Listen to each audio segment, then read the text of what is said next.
আসসালামু আলাইকুম। রমজান মানেই রহমত, আর এই রহমত পাওয়ার প্রধান চাবিকাঠি হল ইস্তেগফার বা আল্লাহর কাছে ক্ষমা চাওয়া। আমরা সারা বছর কত গুনাহ করি, কিন্তু এই একটি মাস আমাদের সুযোগ দেয় সব কালো দাগ মুছে ফেলার।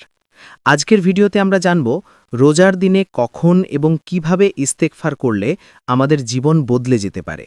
নবীজি সাল্লাল্লাহু আলাইহি ওয়াসাল্লাম বলেছেন, সেই ব্যক্তি ধ্বংস হোক যে রমজান পেল কিন্তু নিজের গুনাহ মাফ করাতে পারল না। ইস্তেগফার শুধু গুনাহ মাফ করে না, এটি আমাদের রিজিক বাড়িয়ে দেয়, দুশ্চিন্তা দূর করে এবং অভাব অনটন থেকে মুক্তি দেয়। পবিত্র কোরআনে আল্লাহ বলেছেন, তোমরা তোমাদের রবের কাছে ক্ষমা চাও, নিশ্চয়ই তিনি পরম ক্ষমাশীল। সূরা নূহ। রোজার দিনে ইস্তেগফারের জন্য ৩টি সময় সবচেয়ে বেশি কার্যকর। ১. সেহরির সময়। শেষ রাতের এই সময়টুকুতে আল্লাহ দুনিয়ার আকাশে নেমে আসেন এবং ডাকতে থাকেন, কে আছো ক্ষমা চাওয়ার, আমি তাকে ক্ষমা করে দেব। ২. ইফতারের ঠিক আগে। সারাদিন ক্ষুধার্ত থাকার পর যখন আমরা ইফতার নিয়ে বসি, তখন আমাদের অন্তর খুব নরম থাকে। এই সময়টুকু ইস্তেগফারের জন্য সেরা। ৩. চলতে ফিরতে।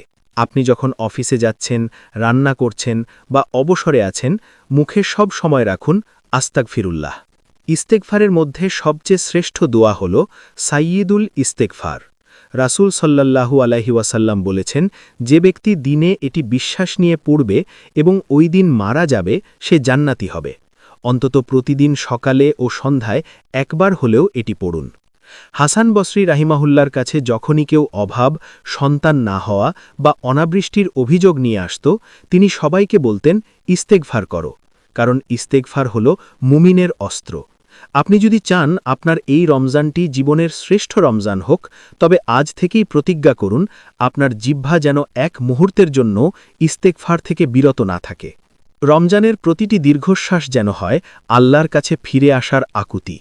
আমরা কেউ জানি না আগামী রমজান আমাদের নসিবে আছে কিনা, তাই এই রমজানেই নিজেকে ধুয়ে মুছে পবিত্র করে নিন।